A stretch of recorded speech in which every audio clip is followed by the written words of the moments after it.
Hello दोस्तों, मैं मुनीराज अपने यूट्यूब चैनल मुनी क्लासेस पर आपका स्वागत करता हूं। आज जिस विषय के साथ हम आप लोगों के साथ हैं वो है समाजशास्त्र का अन्य विज्ञानों से संबंध। पहले ही हम जान चुके हैं कि समाजशास्त्र को विभिन्न विद्वानों ने किस प्रकार परिभाषित किया है और दो संप्रदायों को हम पहले देख चुके हैं कि समन्वयात्मक संप्रदाय और विशिष्टात्मक संप्रदाय, जिसमें विशिष्टात्मक संप्रदाय मानता है कि समाजशास्त्र एक विशिष्ट विज्ञान है तथा समाज के विभिन्न पक्षों का ही अध्ययन करता है, जबकि समन्वयात्मक संप्रदाय में हम लोग देख चुके हैं कि समाजशास्त्र एक सामान्य विज्ञान है और वो समाज के सामान्य पक्षों का अध्ययन करता है या सभी पक्षों का अध्ययन करता है। आज इसी बात को हम लेकर सामने आए हैं कि विभिन्न विद्वानों ने समाजशास्त्र का अन्य विज्ञानों से क्या संबंध है या उनकी विषय वस्तु कहाँ तक साझा है एक दूसरे से, हम इस पर बात करने बैठे हैं।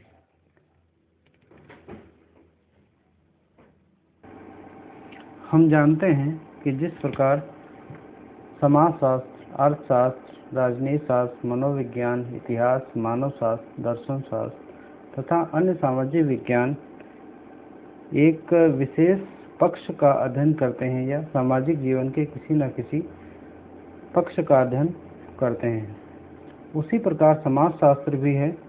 समाजशास्त्र सामाजिक घटनाओं और मानव व्यवहारों का सामान्य दृष्टिकोण से अध्ययन करने पर बल देता है। तो समाजशास्त्र का अन्य विज्ञानों से क्या संबंध है? कहीं न कहीं इनमें विषय वस्तुओं का जो ओवरलैपिंग है वो दिखाई देती है विभिन्न सामाजिक विज्ञानों में और समाजशास्त्र में। तो आज हम इन्हीं संबंधों को देखेंगे कि किस सामाजिक विज्ञान में समाजशास्त्र की कितनी विषय वस्तु है और अन्य विज्ञानों का समाजशास्त्र में कितनी विषय वस्तु का अध्ययन किया जाता है। इसी बात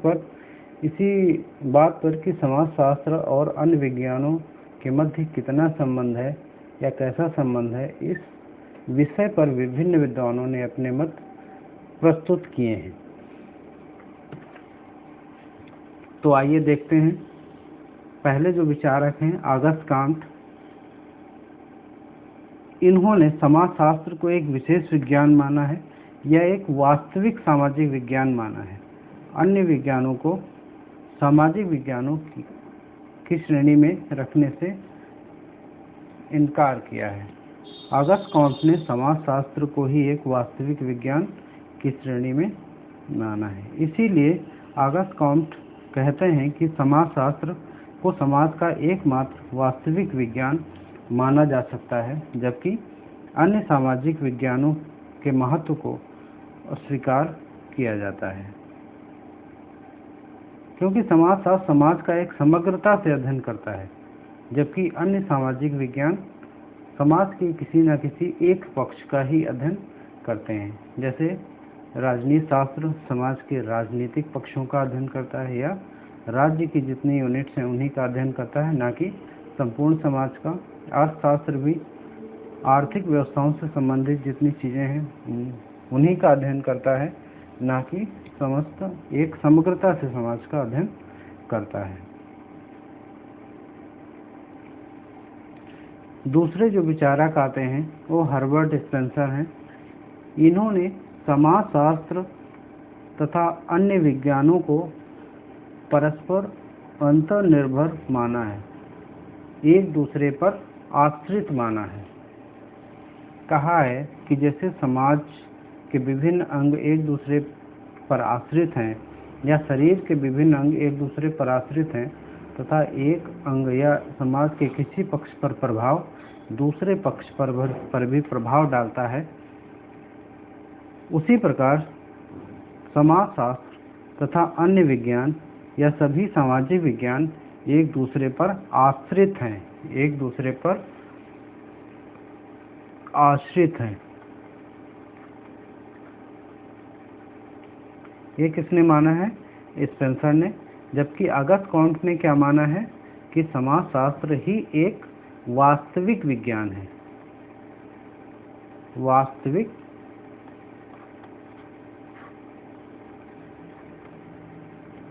विज्ञान है, क्योंकि समाजशास्त्र समाज का समग्रता से अध्ययन करता है, जबकि हर्बर्ट स्पेंसर ने समाजशास्त्र को तथा अन्य विज्ञानों के सापेक्ष एक दूसरे पर आश्रित माना है। सभी सामाजिक विज्ञान एक दूसरे पर आश्रित हैं।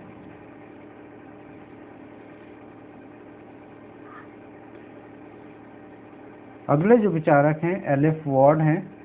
इन्होंने ऑगस्ट कॉम्ट तथा स्पेंसर दोनों के विचारों को अस्वीकार किया है तथा समाजशास्त्र को एक सामान्य सामाजिक विज्ञान की भांति माना है या एक स्वतंत्र सामाजिक विज्ञान के रूप में माना है। इसीलिए एल.एफ. वॉर्ड ने कहा है कि समाजशास्त्र अन्य विशेष विज्ञानों की भांति ही एक स्वतंत्र विज्ञान है, जो स्वतंत्रता से बिना किसी विषय पर आश्रित हुए स्वतंत्र रूप से समाज का अध्ययन करता है, समाज के सभी पक्षों का अध्ययन करता है। इसीलिए वॉर्ड ने कहा है एक स्वतंत्र विज्ञान, इन्हें क्या कहा है, एक स्वतंत्र विज्ञान है। इन सभी विचारकों के अब विचार आप देखेंगे कि अन्य विज्ञानों के सापेक्ष में समाजशास्त्र को किस प्रकार देखा है। ऑगस्ट कॉम्ट ने जहाँ पर समाजशास्त्र को ही वास्तविक विज्ञान माना है, हर्बर्ट स्पेंसर ने समाजशास्त्र तथा अन्य विज्ञानों को आश्रित माना है, परस्पर आश्रित माना है, जबकि एल.एफ. वॉर्ड ने समाजशास्त्र को एक स्वतंत्र विज्ञान के रूप में देखा है। स्वतंत्र विज्ञान, जैसे अन्य विज्ञान स्वतंत्र हैं तथा एक अपने अपनी विषय वस्तु का अध्ययन कर रहे हैं, वैसे ही समाजशास्त्र भी अपनी विशेष विषय वस्तु का अध्ययन करता है। अगले विचारक हैं सोरोकिन। इन्होंने भी कुछ हद तक एल.एफ. वॉर्ड के विचारों से सहमत हैं तथा समाजशास्त्र को एक स्वतंत्र विज्ञान माना है कि जिस प्रकार अन्य दूसरे विज्ञान स्वतंत्र रूप से अस्तित्व में हैं, उसी प्रकार समाजशास्त्र भी स्वतंत्र रूप से अपना काम कर रहा है या स्वतंत्र रूप से समाज का अध्ययन कर रहा है या अपनी विषय वस्तु का अध्ययन कर रहा है। इसका अर्थ है समाजशास्त्र को सोरोकिन ने अन्य विज्ञानों के बराबर माना है, बराबर इक्वल दर्जा प्रदान किया है। सोरोकिन ने समाजशास्त्र को अन्य विज्ञानों के बराबर दर्जा प्रदान किया है। इसीलिए बॉन्स एंड बेकर्स ने कहा है, बॉन्स एंड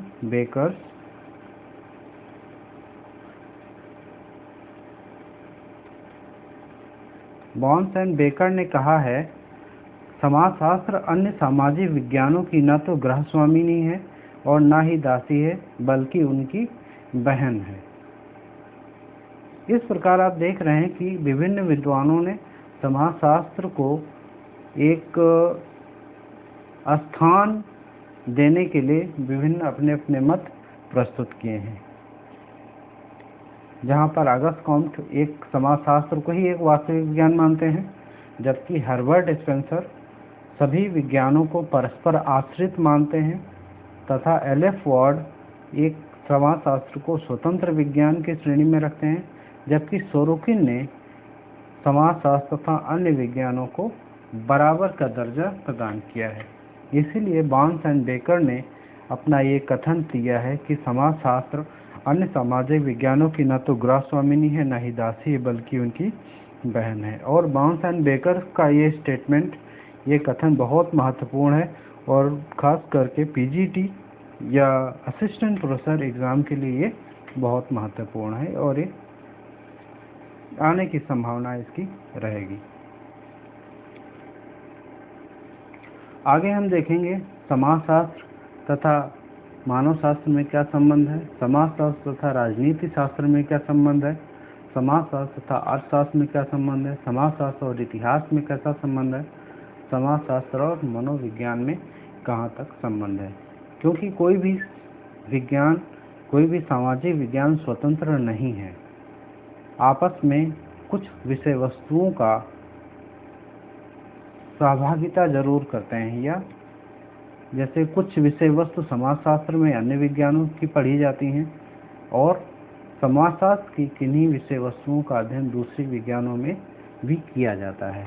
इसका अर्थ है कि विज्ञान कोई स्वतंत्र नहीं है, आपस में विषय वस्तुओं की अदला बदली जरूर है, या कुछ कुछ समान विषय वस्तुएं मिल जाती हैं जिनका अध्ययन परस्पर रूप से किया जाता है। इसलिए सभी विज्ञानों की विषय वस्तुओं को पढ़ना और समझना आवश्यक है, तभी हम समाज के स्वरूप को या उसकी प्रक्रियाओं को संपूर्णता में समझ पाएंगे। आइए हम समझते हैं समाजशास्त्र तथा अन्य विज्ञानों से क्या संबंध है। आइए बात करते हैं समाजशास्त्र तथा मानवशास्त्र। समाजशास्त्र तथा मानवशास्त्र। तो मानवशास्त्र वह विज्ञान है जो आदिकालीन मानव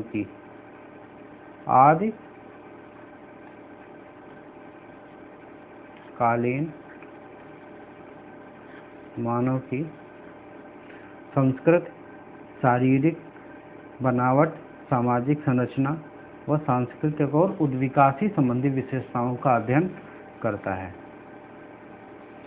और समाजशास्त्र व मानवशास्त्र में जो साझा मुद्दे हैं या जो साझा विषय वस्तुएं हैं वो संस्कृति, सामाजिक संगठन और नातेदारी व्यवस्था। इन दोनों सामाजिक विज्ञानों में इन मुद्दों का अध्ययन साझा रूप में किया जाता है। समाजशास्त्र में भी इन मुद्दों का अध्ययन किया जाता है और मानवशास्त्र में भी इन मुद्दों का अध्ययन किया जाता है या इन विषय वस्तुओं का अध्ययन किया जाता है। तो मानवशास्त्र क्या है? मानवशास्त्र आदिकालीन मानव की शारीरिक, सामाजिक, सांस्कृतिक और उद्विकासी संबंधी विशेषताओं का अध्ययन करता है, जबकि समाजशास्त्र आधुनिक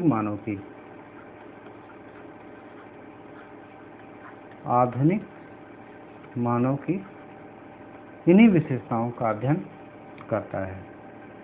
तो मानवशास्त्र व समाजशास्त्र में विषय वस्तुओं का इतना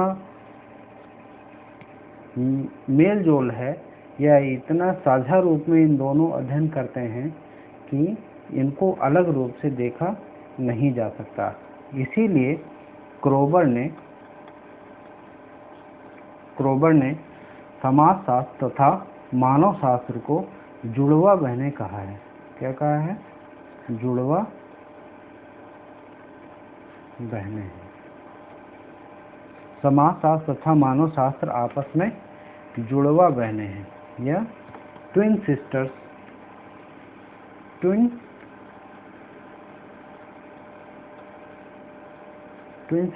कहा है, क्योंकि समाजशास्त्र व मानवशास्त्र प्रारंभ से ही इतना मिले हुए हैं कि इनको काफ़ी हद तक एक दूसरे के विषय वस्तुओं का अध्ययन आपस में किया जाता है। बहुत सारे मानवशास्त्री हैं जो वर्तमान सामाजिक संगठनों या नातेदारी व्यवस्था इन सब का अध्ययन करते हैं। इसीलिए समाजशास्त्र व मानवशास्त्र को क्रोबर ने जुड़वा बहनें कहा है। ये भी स्टेटमेंट बहुत महत्वपूर्ण है पीजीटी के लिए भी और असिस्टेंट प्रोफेसर एग्जाम के लिए भी। कहने का अर्थ है कि समाजशास्त्र व मानवशास्त्र दोनों विषयों का अंतिम उद्देश्य सामाजिक संबंधों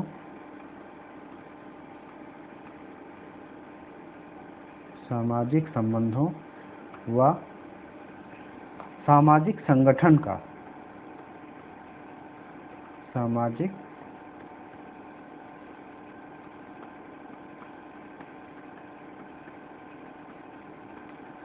का अध्ययन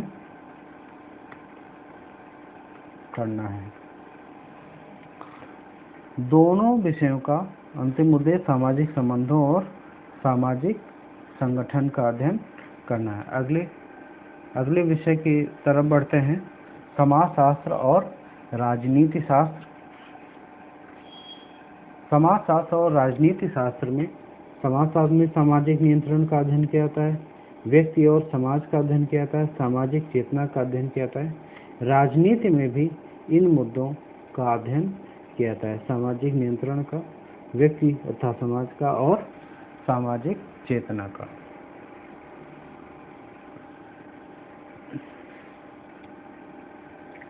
राजनीति के अंतर्गत, राजनीति शास्त्र के अंतर्गत राज्य के स्वरूप, महत्व, संगठन, शासन, सिद्धांतों और नीतियों की व्याख्या की जाती है तथा राजनीति विज्ञान राज्य के जीवन तथा संपूर्ण समूह के राजनीतिक भाग से भी संबंधित होती है। इस प्रकार समाजशास्त्र व राजनीति शास्त्र आपस में बहुत मिले हुए हैं या कुछ मुद्दों को साझा करते हैं। इसीलिए गिडिंग्स ने राजनीति शास्त्र तथा समाजशास्त्र के तुलनात्मक महत्व को स्पष्ट करते हुए कहा है कि समाजशास्त्र के प्रारंभिक नियमों से अनभिज्ञ व्यक्ति को राज्य के सिद्धांतों की शिक्षा देना उसी प्रकार निरर्थक है जिस प्रकार न्यूटन द्वारा बताए गए गति विज्ञान के नियमों से अनभिज्ञ व्यक्ति को ज्योतिष की शिक्षा देना। इसका अर्थ है कि राजनीति विज्ञान समाजशास्त्र से इस प्रकार जुड़ी है कि राजनीतिक व्यवस्थाओं का अगर हमें अध्ययन करना है, राजनीतिक व्यवस्थाओं का अध्ययन करना है, तो इसके लिए हमें सामाजिक व्यवस्थाओं को समझना बहुत महत्वपूर्ण है। सामाजिक व्यवस्थाओं को समझना बहुत महत्वपूर्ण है अगर हमें उस राज्य की राजनीतिक व्यवस्था का अध्ययन करना है तो। इस प्रकार राजनीति शास्त्र और समाजशास्त्र दोनों बहुत ही आपस में जुड़े हुए विषय हैं। इसीलिए गिडिंग्स ने ये स्टेटमेंट दिया है कि समाजशास्त्र के प्रारंभिक नियमों से अनभिज्ञ व्यक्ति को राज्य के सिद्धांतों की शिक्षा देना उसी तरह निरर्थक है जिस तरह न्यूटन द्वारा बताए गए गति विज्ञान के नियमों से अनभिज्ञ व्यक्ति को ज्योतिष की शिक्षा देना। ये भी स्टेटमेंट बहुत महत्वपूर्ण है और आ सकता है एग्जाम में। तो गिडिंग्स के इस स्टेटमेंट से ही समाजशास्त्र तथा राजनीति शास्त्र के आपसी संबंधों का पता चलता है।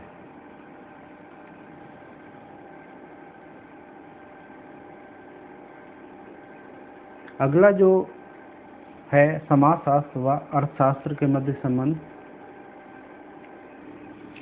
समाजशास्त्र तथा अर्थशास्त्र के मध्य संबंधों को आप इस तरह से समझ सकते हैं कि प्रारंभिक विकास के चरणों में समाजशास्त्र को अर्थशास्त्र के अंतर्गत ही पढ़ा जाता था या अर्थशास्त्र के अंतर्गत ही समाजशास्त्र का प्रारंभ हुआ। फिर बाद में जाकर जब ज़्यादा डेवलपमेंट हो गया समाजशास्त्र का, तो इसको एक स्वतंत्र विज्ञान के रूप में विकसित किया गया। तो इससे पता चलता है कि समाजशास्त्र व अर्थशास्त्र कितने जुड़े हुए विषय हैं आपस में। अर्थशास्त्र जीवन की सामान्य दशाओं से संबंधित उन आर्थिक क्रियाओं का अध्ययन है। अर्थशास्त्र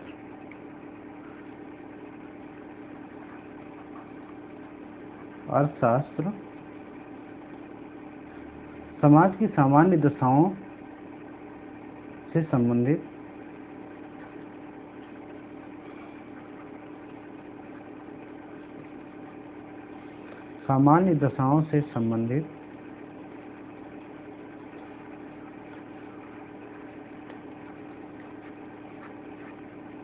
आर्थिक क्रियाओं का अध्ययन, आर्थिक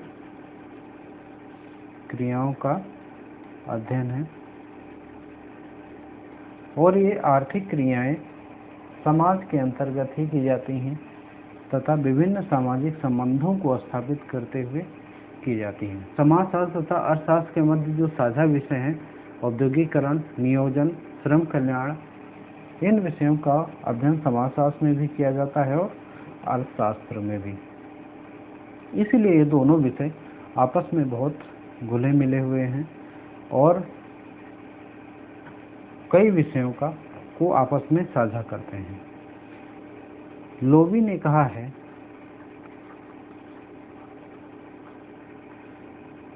लोवी का कथन है कि सामाजिक कारकों की अवहेलना करके, सामाजिक कारकों की अवहेलना करके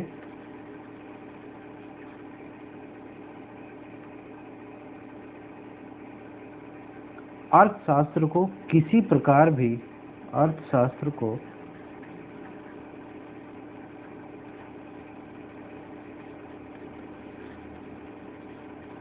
प्रकार भी एक स्वतंत्र विज्ञान नहीं कहा जा सकता। एक स्वतंत्र विज्ञान नहीं कहा जा सकता। इसका अर्थ है कि हमें अगर अर्थशास्त्र को समझना है तो हमें सामाजिक व्यवस्थाओं को इनकार नहीं करना चाहिए या सामाजिक कारकों की अवहेलना नहीं करनी चाहिए। अगला है समाजशास्त्र तथा मनोविज्ञान। समाजशास्त्र तथा मनोविज्ञान आपस में काफ़ी जुड़े हुए हैं और समाजशास्त्र के अंतर्गत भी बहुत सारे ऐसे विचारक हैं मनोविज्ञान के जिनको समाजशास्त्र के अंतर्गत या उनके सिद्धांतों को समाजशास्त्र के अंतर्गत पढ़ा जाता है। जैसे सामाजिक सीख या सामाजिकरण के सिद्धांत बहुत सारे लोगों ने दिया, जैसे कूले, जे.एच. मीड, ब्लूमर, जो कि मनोवैज्ञानिक रूप से सामाजिकरण की प्रक्रिया को बताते हैं या सामाजिकरण के सिद्धांतों को रखते हैं। मानव व्यक्तित्व और मानव व्यवहार, ये जो विषय वस्तु है वो समाजशास्त्र के अंतर्गत और मनोविज्ञान दोनों के अंतर्गत इनको पढ़ा जाता है। तो समाजशास्त्र व मनोविज्ञान के संबंधों को हम देख चुके हैं कि जे.एच. मीड, ब्लूमर, मनोविज्ञान विषय के जो विद्वान हैं उन्होंने समाजशास्त्र में भी सामाजिकरण के सिद्धांत इन्होंने दिया है। मानव व्यक्तित्व का अध्ययन समाजशास्त्र के अंतर्गत भी किया जाता है कि मनुष्य का व्यक्तित्व सामाजिकरण की प्रक्रिया के दौरान किस प्रकार उसके व्यक्तित्व का निर्माण होता है, और मनोविज्ञान में भी उसका अध्ययन किया जाता है। मानव व्यवहार, ह्यूमन बिहेवियर, इसका भी अध्ययन मनोविज्ञान व समाजशास्त्र दोनों में किया जाता है। मनोविज्ञान मनुष्य की मानसिक प्रक्रियाओं का अध्ययन है। यह उन मानसिक विशेषताओं से संबंधित है जो मनुष्य को अनुभव करने, विचार करने और विभिन्न इच्छाओं और प्रेरणाओं के लिए क्षमता प्रदान करती है तथा मनुष्य के क्रियाकलाप उसकी मानसिक स्थिति के अनुसार निर्धारित होते हैं और मानसिक स्थिति कहीं न कहीं हद तक उसकी सामाजिक स्थिति से जुड़ी हुई होती है। इसलिए कहा जाता है कि व्यक्ति का मनोविज्ञान स्वयं सामाजिक विज्ञान से संबंधित है, तो इसका निर्धारण व्यक्ति की सामाजिक दशाओं से ही होता है। इसका अर्थ है कि जो मनुष्य की मानसिक दशाएं हैं, मानसिक दशाएं, उनका निर्धारण सामाजिक दशाओं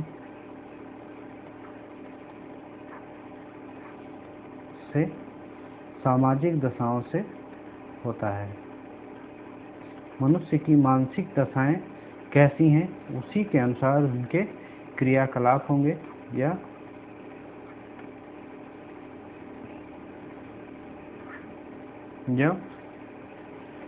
और उसकी मानसिक दशाएं कैसी हैं वो सामाजिक दशाओं से पर निर्भर करेगा।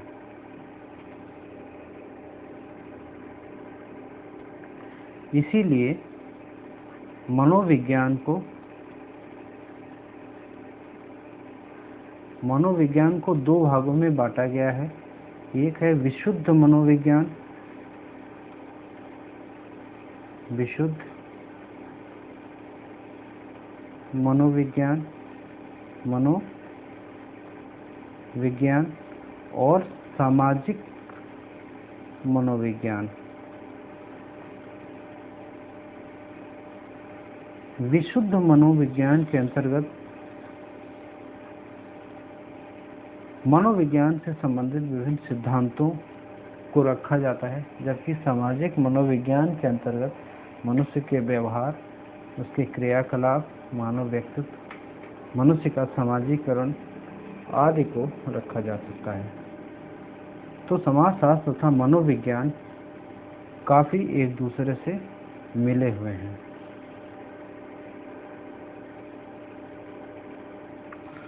समाजशास्त्र तथा इतिहास के अंतर्गत जो साझा विषय वस्तु हैं, ऐतिहासिक पद्धति, सामाजिक परिवर्तन, कार्य कारण संबंध, इन चीज़ों का अध्ययन समाजशास्त्र में भी किया जाता है और इतिहास के अंतर्गत भी किया जाता है। समाजशास्त्र के अंतर्गत आगस्त कॉम्ट से लेकर विभिन्न विद्वानों ने समाज की एक ऐतिहासिक व्याख्या की है। आगस्त कॉम्ट ने अपना त्रिस्तरीय जो नियम दिया है, त्रिस्तरीय सिद्धांत, उसमें उन्होंने जो 3 प्रकार के समाजों की बात की है जो विकास के फलस्वरूप आज के आधुनिक समाज तक पहुँचे हैं, उसकी उन्होंने एक ऐतिहासिक व्याख्या की है। उसी प्रकार मॉर्गन ने भी परिवार के उद्विकास की बात की है और उद्विकासीय स्तर की उद्विकास के आधार पर परिवार की व्याख्या की है। मॉर्गन ने की है। कार्ल मार्क्स ने भौतिकवाद की व्याख्या की है। भौतिकवाद या द्वंद्वात्मक भौतिकवाद। द्वंद्वात्मक भौतिकवाद की व्याख्या इतिहास के आधार पर किया है कि विभिन्न कालों में कैसे विभिन्न वर्गों में द्वंद्व होता रहा और उसके परिणाम स्वरूप परिवर्तन आया और एक नए फेज में सोसाइटी या समाज ने प्रवेश किया। तो ऐतिहासिक भौतिकवाद या द्वंद्वात्मक भौतिकवाद को उन्होंने इतिहास के आधार पर व्याख्यायित किया है, करने का काम किया है।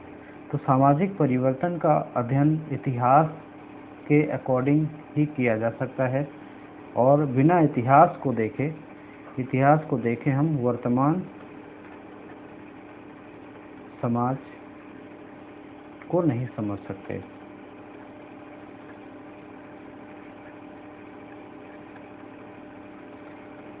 वर्तमान समाज को समझने के लिए हमें इतिहास को समझना बहुत आवश्यक है। इसीलिए हावर्ड ने कहा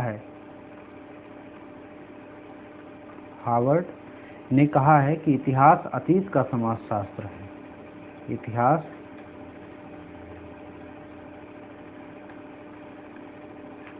अतीत का समाजशास्त्र है।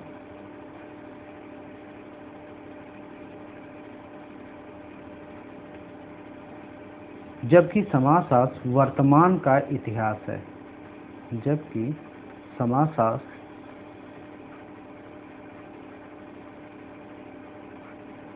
वर्तमान का इतिहास है। तो हावर्ड का एक स्टेटमेंट भी बहुत महत्वपूर्ण है और काफ़ी मायने रखता है विभिन्न एग्जामों के लिए, कभी भी पूछा जा सकता है।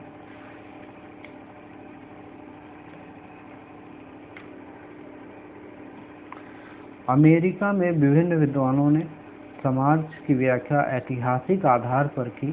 इसी कारण अमेरिकन सोशियोलॉजी या अमेरिकन समाजशास्त्र को ऐतिहासिक समाजशास्त्र भी कहा जाता है। ऐतिहासिक समाजशास्त्र किसे कहा जाता है? ऐतिहासिक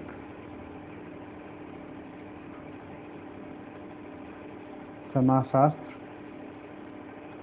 अमेरिकन सोशियोलॉजी या अमेरिकन समाजशास्त्र को। समाजशास्त्र तथा दर्शन शास्त्र के मध्य समाजशास्त्र व दर्शन शास्त्र। आप जानते हैं कि समाजशास्त्र का उद्भव दार्शनिक विचारों के साथ ही प्रारंभ हुआ, चाहे वो अरस्तु व प्लेटो।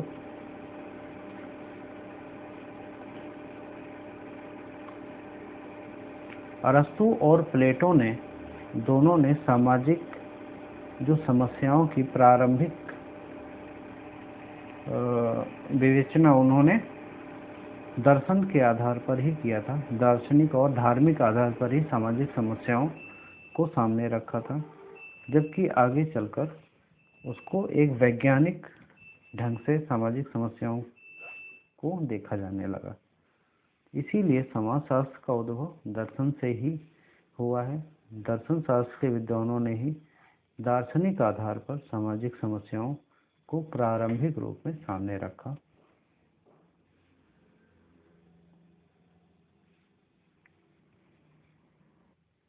समाजशास्त्र तथा दर्शन शास्त्र में जो सामान्य विषय हैं, सामाजिक मूल्य और सामाजिक न्याय है। इनका अध्ययन समाजशास्त्र के अंतर्गत और दर्शन शास्त्र दोनों में किया जाता है। सामाजिक मूल्य पर जो सबसे काम है वो राधा कमल मुखर्जी का है। R.K.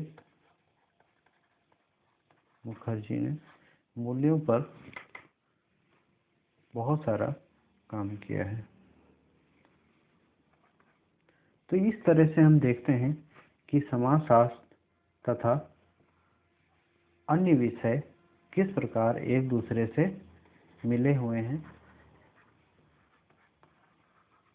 लेकिन इसका मतलब ये नहीं है कि हम सभी विषयों को एक साथ एक प्लेटफॉर्म पर या एक जैसे रख देंगे। सभी का अपना अपना क्षेत्र है और सभी की अपनी अपनी स्वतंत्र विषय वस्तु है, जिसका अध्ययन उस विषय के अंतर्गत किया जाता है। तो आज हम लोगों ने समझा कि समाजशास्त्र व सामाजिक विज्ञान कितने पास हैं और इनकी विषय वस्तुओं में कहाँ तक अंतर है। अगर आप वीडियो को पहली बार देख रहे हैं तो वीडियो को लाइक करिए, सब्सक्राइब करिए, ताकि अगली वीडियो आप तक जल्दी पहुंचे। Thank you. मिलते हैं अगले वीडियो में। धन्यवाद।